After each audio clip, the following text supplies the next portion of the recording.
Alors, tout d'abord, concernant l'Ukraine, bon, il faut comprendre qu'en Ukraine, il n'y a pas vraiment de négociation qui s'est faite jusqu'à maintenant. C'est très important de le dire. Il y a eu des discussions entre Américains et Russes pour rétablir des relations diplomatiques et des relations diplomatiques qui fonctionnent. Mais sur la substance, il n'y a pas vraiment eu de négociation. Et c'est la raison pour laquelle, d'ailleurs, à la demande des Américains, Ukrainiens et Russes doivent produire un mémorandum sur leur manière de voir les négociations de paix. Et ce mémorandum, il est en train d'être mis en place par les Russes. Je ne crois pas, enfin, je n'ai pas connaissance que les Ukrainiens mettent en place un tel mémorandum, ou plus exactement, je pense qu'ils vont reprendre les termes du plan de paix provoqué que le représentant spécial ou l'envoyé spécial de Trump, Keith Kellogg, avait fait, et qui est le plan qu'ils avaient proposé en 22 points, le plan qu'ils avaient proposé aux Européens il y a déjà quelques semaines de cela. Mais donc, on va avoir deux plans ou deux mémorandums qui montrent des visions complètement différentes.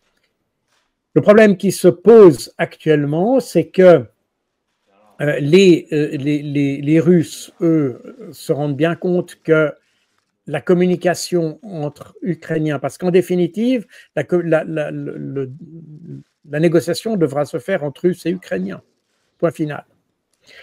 Et les Américains ne devraient être que des facilitateurs ou peut-être d'autres facilitateurs. On a parlé du Vatican, autre chose comme ça, mais tout ça reste encore très hypothétique. Et les Russes comprennent que les visions ukrainiennes et russes sont en l'état difficilement conciliables. Et c'est la raison peut-être pour laquelle Vladimir Poutine a évoqué l'idée d'une buffer zone ou d'une zone tampon entre la Russie et l'Ukraine, qui permettrait de protéger en quelque sorte la frontière de la Russie. Alors, simplement pour illustrer le propos, donc on a ici la carte de l'Ukraine. Si on avance un peu, on regarde, ça c'est en rouge, vous avez ici grosso modo la zone où se trouvent les forces russes aujourd'hui. En plus clair, ici vous avez les zones que la Russie ont déclaré devoir être libérées par les Ukrainiens si on veut commencer un processus de paix. Donc, soit les Russes conquièrent cette partie gris clair, soit les Ukrainiens abandonnent ces territoires, mais pour les Russes, et c'est ce qu'avait énoncé Vladimir Poutine le 14 juin 2024, il avait dit ces territoires doivent être sous autorité russe pour qu'on commence la négociation. Voilà, donc on est là. Et en plus de ça, ce qu'a annoncé Vladimir Poutine, c'est la création d'une zone tampon qui est cette zone-là entourée d'orange, qui est une zone qui permet, si vous voulez, qui empêche l'Ukraine d'utiliser des armes à longue portée pour toucher le territoire russe. Donc, vous voyez qu'on a finalement… Alors, qu'est-ce qui se passe dans cette zone-là exactement? Est-ce qu'il y aura des troupes russes? Est-ce qu'il y aura un contrôle qui sera exercé d'une manière ou d'une autre? Tout ça n'est pas du tout clair à ce stade. On ne sait pas exactement comment les Russes voient cette zone. Mais ça correspond à quelque chose qu'ils avaient déjà dit, puisqu'en juin 2022, comme Sergueï Lavrov avait dit, plus la portée des armes que vous fournirez à l'Ukraine sera grande, plus nous éloignerons de notre territoire, la ligne à partir de laquelle l'Ukraine peut menacer la Fédération de Russie. Donc on est exactement dans ce qu'avaient annoncé les Russes en 2022, et aujourd'hui ils ont les moyens de réaliser ça. Et quand on regarde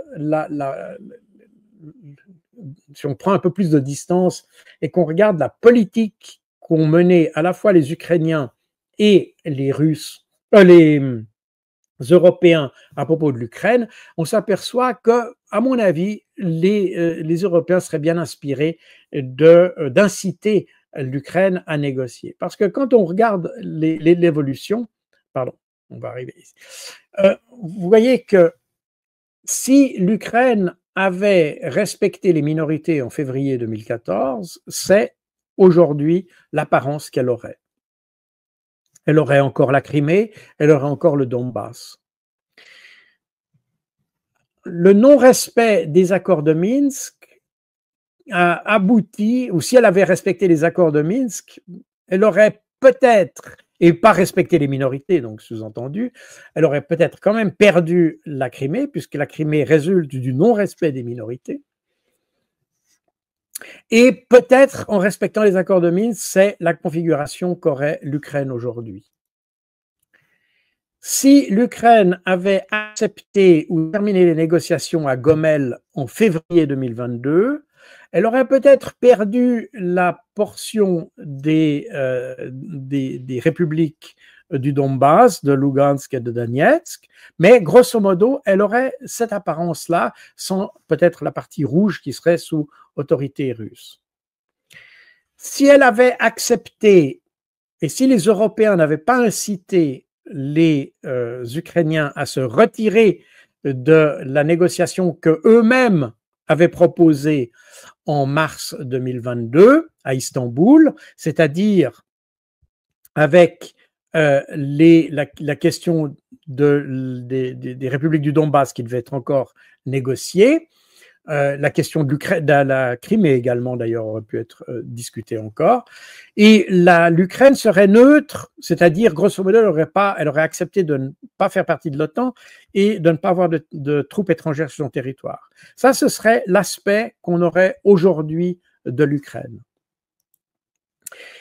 Si l'Ukraine acceptait les préconditions que Poutine a énoncées en juin 2024, que j'ai évoquées tout à l'heure, eh bien, on aurait cette configuration-là de l'Ukraine. C'est un petit peu là où on en est maintenant, si vous voulez. Donc, elle ne ferait pas partie de l'OTAN et perdrait les 4 oblasts de Kherson, Zaporozhye, Donetsk et Lugansk. Maintenant, les scénarios qu'on peut évoquer, je les ai fait un peu plus foncés parce que on n'est pas nécessairement on est dans quelque chose qui est encore hypothétique à ce stade. Eh bien, c'est que la région de Odessa pourrait être prise en plus, et donc que la Russie pourrait étendre encore sa présence. Et puis, on pourrait aussi avoir ce qu'on commence à observer d'ailleurs aujourd'hui, c'est-à-dire une extension et une avance de la Russie dans toute la région sud du pays. Et Oleksiy Arestovitch, l'ancien conseiller de Volodymyr Zelensky, avait dit que s'il n'y avait pas d'accord, on pourrait avoir cette victoire russe et que la Russie pourrait prendre encore un certain nombre d'oblasts, et ça pourrait être la reconstitution d'une certaine manière de ce qu'on appelait la Novorossia, c'est-à-dire la Nouvelle Russie, c'est-à-dire toute la partie russophone, on pourrait dire, du pays qui soit prise par la Russie. Et puis finalement, et vous remarquez que cette configuration n'est pas très éloignée de la configuration que j'ai montrée tout à l'heure avec cette zone tampon établie par Vladimir Poutine. Ce serait ce qu'on appelait, ce que j'avais appelé, parce que j'avais fait ce diagramme déjà l'année passée, et c'est ce que j'avais appelé la victoire décisive de la Russie. Donc on s'achemine gentiment vers une situation où la Russie va vers une victoire décisive, et tout ça parce que les Ukrainiens d'une part, mais ça, on peut comprendre un peu la position des Ukrainiens. Ce qu'on comprend plus difficilement, c'est la position des Européens qui sont pas capables de montrer à l'Ukraine que plus elle attend, plus sa situation se dégrade. Et c'est effectivement, d'ailleurs, ce que j'avais évoqué tout à l'heure, pardon, que disait le général Zaloujny il y a quelques jours. Il disait, il faut oublier, il le disait d'ailleurs dans le New Voice of Ukraine, donc c'est un média ukrainien. Général Zaloujny est l'ancien commandant en chef des forces ukrainiennes, où il disait, il va falloir oublier de récupérer les frontières telles que on les avait en 1991.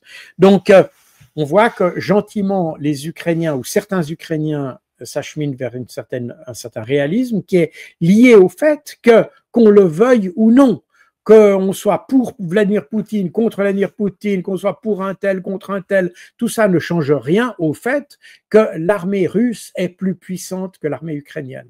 C'est le déni de cette supériorité qui fait que aujourd'hui l'Ukraine se trouve dans la situation dans laquelle elle est.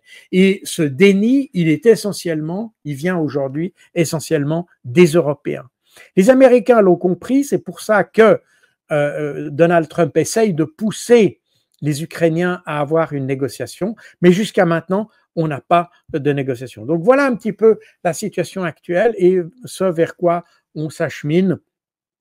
Et pour l'instant, je dirais que d'un point de vue ukrainien, tout ça n'est pas très optimiste, si je peux dire ça comme ça.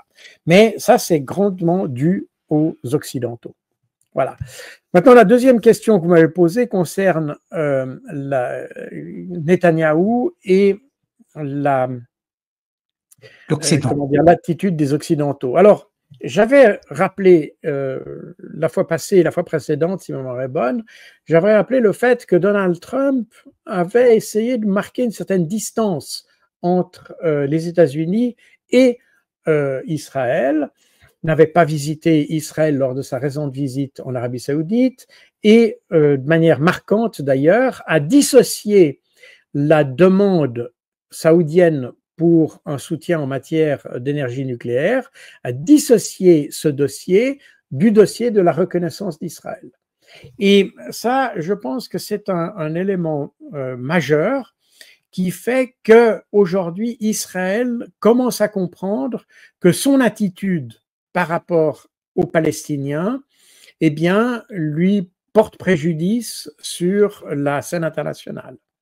Et les gouvernements occidentaux, et je parle des gouvernements européens, qui sont particulièrement lâches, étaient incapables d'avoir une politique indépendante à propos de Gaza et à propos d'Israël, aujourd'hui, du fait que Trump a montré un peu la voie, eh bien aujourd'hui, vous avez tous ces gouvernements de lâches qui soutiennent en réalité, qui vont dans le sillage de Trump. C'est assez amusant de voir cette espèce d'incapacité à faire passer les valeurs au-dessus de la politique.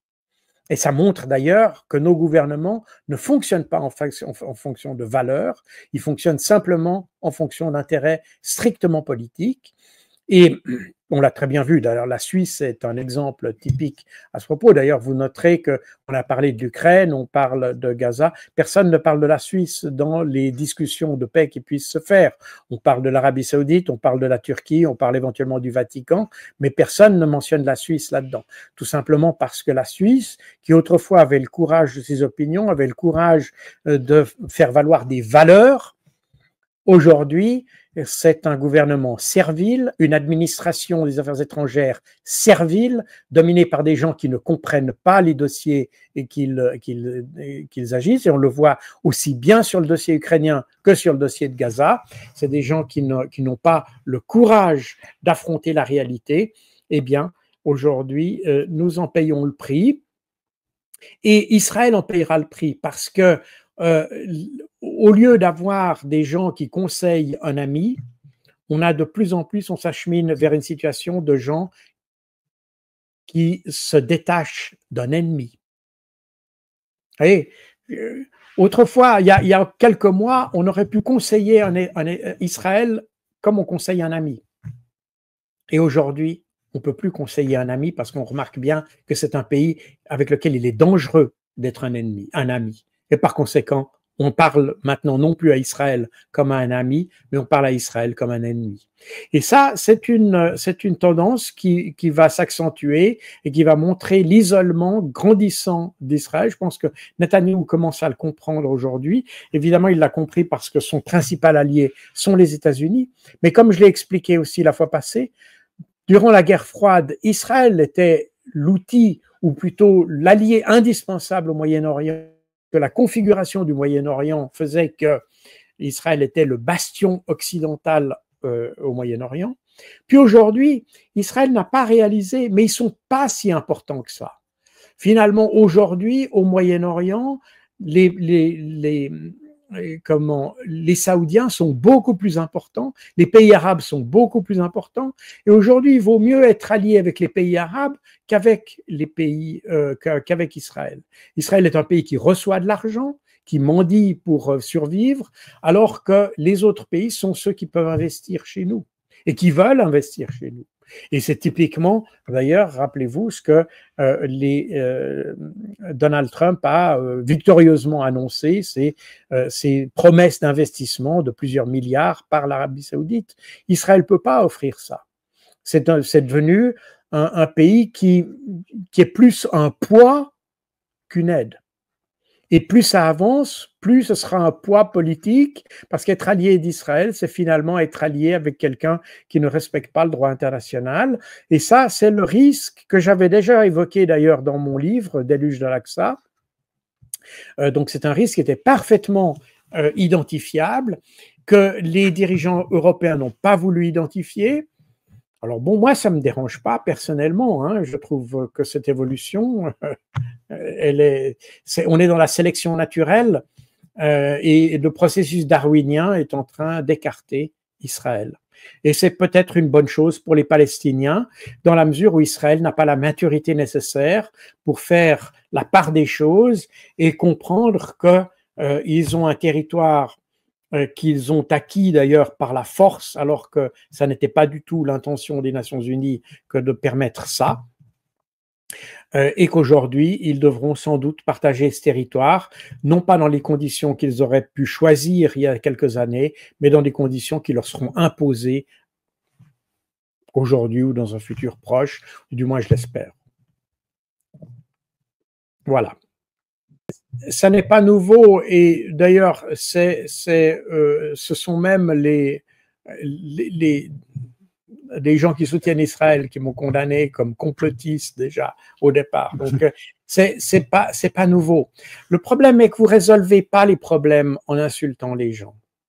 N'est-ce pas? Le problème ici, c'est d'avoir la bonne compréhension du problème, de mettre le doigt sur les vrais problèmes pour y trouver les vraies solutions. Et ça n'est pas simplement en accusant les gens de trucs à gauche et à droite que vous résolvez les problèmes. Et on voit très bien que depuis d'ailleurs le mois d'octobre 2023, on a constamment essayé de faire taire les voix discordantes sur la manière de comprendre ce qui se passait à Gaza, et aujourd'hui, ce sont même les Américains qui finalement font marche arrière sur ce plan-là. Donc on voit bien que d'une manière ou d'une autre, vous pouvez mentir tout ce que vous voulez, mais la réalité revient toujours. Et je pense, c'est la raison pour laquelle je pense que tous ces mensonges qu'on raconte autour d'Israël, etc., sont des mensonges qui, un jour ou un autre, frapperont de manière encore plus dure Israël que ce qui se passe maintenant. Ça, je peux vous le dire.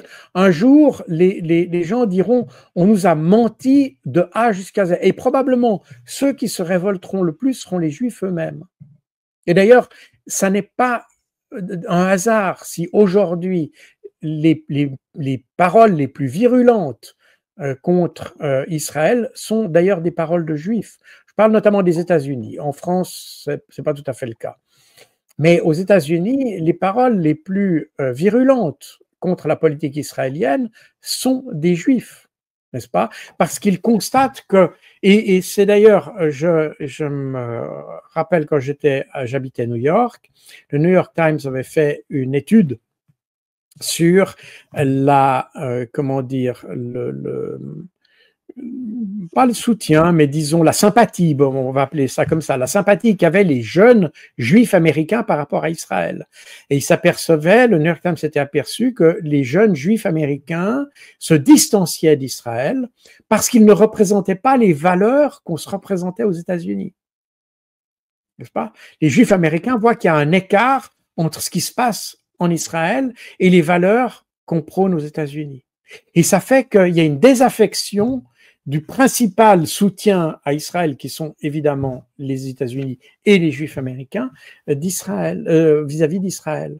Parce qu'il y a un écart croissant, et c'est surtout eux N'est-ce pas? Le reste du monde s'en fiche un petit peu si les valeurs correspondent pas, parce que ils s'identifient pas à Israël, ils s'identifient pas, etc. Par conséquent, pour eux, cette question de différence des valeurs a moins d'importance. Mais pour les Juifs, c'est très important. Parce que, naturellement, Israël représentait un certain nombre de valeurs. Et quand je me rappelle, dans mes années d'adolescence, quand on parlait d'Israël, avec les kibbutz, avec ces communautés qui faisaient fleurir le désert, Israël représentait un certain nombre de valeurs qui permettaient la valeur du travail, la valeur du travail en communauté, le travail de la solidarité, ce travail-là qui permettait à un pays de se créer au milieu du désert, et c'était quelque chose qui encourageait les gens. Il y avait beaucoup de jeunes européens, juifs ou non juifs d'ailleurs, qui sont allés à l'époque dans des kibbutz pour aller travailler, parce que il y avait une sorte de, comment dire, de mythe qui s'était créé. Alors, je pense aussi qu'on n'était pas tout à fait au courant de la manière dont Israël s'était effectivement créé, et tout ce qui depuis est apparu dans la manière dont Israël s'est constitué, mais ça c'est un autre débat. Mais ce qu'il y a de sûr, c'est que beaucoup de gens ils voyaient à travers Israël un certain nombre de valeurs qui étaient respectables. Puis aujourd'hui, tout ça a totalement disparu. On n'en parle plus du tout. Aujourd'hui, quand on parle d'Israël, on voit des enfants massacrés, on voit des populations massacrées, on voit Gaza rasé, on voit des gens qui parlent d'utiliser l'arme nucléaire, etc. Et encore il y a encore quelques jours, c'est un politicien, un député américain de Floride qui disait, après tout, les Américains ont utilisé l'arme nucléaire contre les Japonais, pourquoi est-ce qu'on ne l'utiliserait pas contre les Palestiniens? Voilà. Donc, on est dans cet esprit-là, et ça ne correspond pas aux valeurs d'humanité qu'on avait et qu'on avait avant. Et c'est pas en essayant de cacher la réalité sous le tapis qu'on va résoudre ça. Parce qu'un jour, la poussière qu'on a accumulée sous le tapis va être tellement importante qu'elle va se voir. Et quand on verra ça, il y aura une désaffection totale, pas seulement pour Israël, mais également pour la communauté juive dans son ensemble. Et quand on voit d'ailleurs aujourd'hui les manifestations d'antisémitisme, et que j'ai expliqué tout à l'heure d'ailleurs, cet antisémitisme qui s'est développé à cause de ce qu'on observe en Palestine. C'est pas parce que les gens, et d'ailleurs le CNN avait réalisé une étude, je ne me rappelle plus si c'était en 2016 ou 2018, il avait fait une étude en Europe sur l'antisémitisme justement, et sur la manière dont les Juifs et Israël étaient perçus en Europe. Et on voyait très bien, il était très clairement ressorti de cette étude, que les Européens ne sont pas anti-juifs. Il y a certainement des gens qui sont anti-juifs, j'entends, ça existe. Il y a des gens qui sont anti-juifs comme ils sont anti-arabes, anti-noirs, tout ce qui n'est pas blond aux yeux bleus. J'ai cité déjà d'ailleurs un certain nombre de journalistes qui font partie de cette mouvance-là. Ça existe. Mais la grande majorité des gens voient la communauté juive à travers les images qu'on a d'Israël. Et c'est ça qui crée une forme d'antisémitisme, si vous voulez. Mais c'est pas le fait que les gens soient juifs, mais c'est surtout le fait qu'ils représentent une culture qui considère les autres cultures comme des animaux humains. Exactement comme on a détesté les nazis, aujourd'hui on déteste les Israéliens. C'est le même mécanisme, tout simplement parce qu'on n'accepte pas aujourd'hui qu'un peuple puisse considérer qu'un autre peuple soit des animaux humains. Et ce phénomène-là, eh bien, il ne fait que s'accentuer en réalité. Et il prend de l'ampleur jusqu'au moment où il arrivera un moment où, si un jour les pays arabes décident d'éliminer Israël, eh bien, le monde dira, on élimine finalement un pays qui a apporté que des problèmes. Ce qu'on voudrait, c'est qu'Israël apporte des solutions aux problèmes qu'il a, pas qu'il essaye qu'il ajoute des problèmes aux problèmes. Et c'est ça, vous ne pouvez le faire que si vous avez une analyse sobre des choses. Et quand vous commencez à accuser les autres d'être, tout simplement parce qu'ils n'ont pas le même point de vue que vous, pardon, qui sont automatiquement antisémites, etc., vous faussez la perception du problème et surtout, vous vous cachez derrière quelque chose. Et en fait, vous ne résolvez pas les problèmes. C'est ce qu'on a fait ces dernières années. On s'est caché derrière les problèmes, on n'a pas voulu les résoudre, et c'est d'ailleurs exactement, on en revient d'ailleurs à ce rapport sur les frères musulmans, on se cache derrière un rapport pour montrer qu'on n'a pas réussi à résoudre un problème qui est plus profond.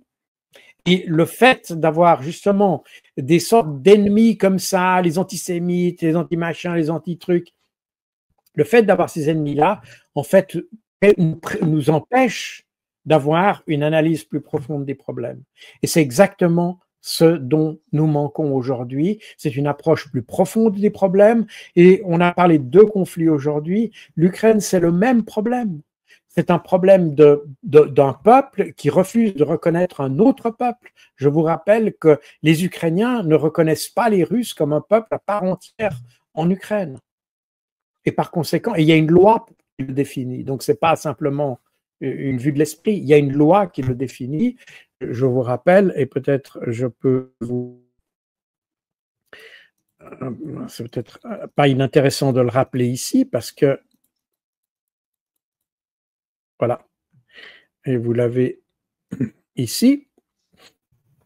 Cette loi qui a été adoptée le 1er juillet 2021, et le député ici, Oleg Seminski, qui explique, au niveau légal, les Russes ne sont pas un peuple autochtone, ils ne pourront donc pas jouir pleinement de tous les droits de l'homme et de toutes les libertés fondamentales définies par le droit international, ainsi que ceux prévus par la Constitution et les lois de l'Ukraine, contrairement aux Ukrainiens, aux Tartares, etc.